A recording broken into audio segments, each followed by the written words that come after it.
So, in the very first verse of the Bible, what we have is a God who is both plural and singular at the same time.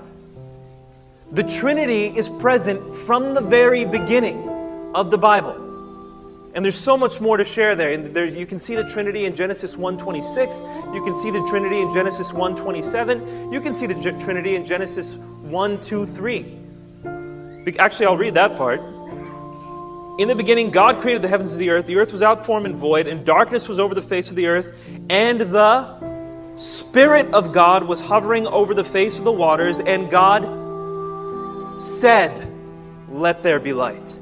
God, His Spirit, and His Word in the beginning of creation. Does Jesus have a God, yes or no?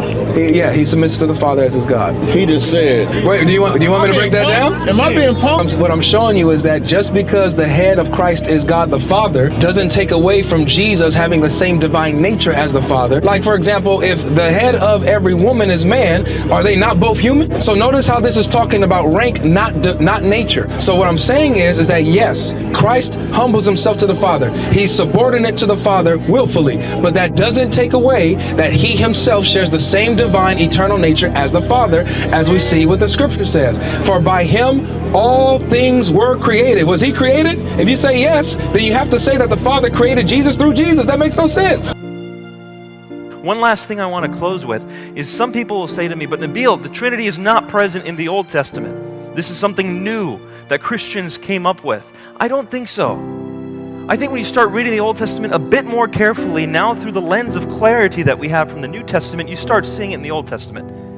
And people might say, where? Where did we start seeing the Trinity in the Old Testament? I see it in the first verse of the first chapter of the first book of the Bible. Genesis chapter 1, verse 1. It says, in the beginning, God created the heavens and the earth. Well, let's take that back into the Hebrew. It says, Elohim created. Elohim is the plural of God. It's gods.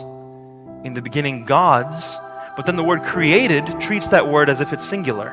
So right there at the very beginning of the Old Testament, you have plurality and singularity in the Godhead.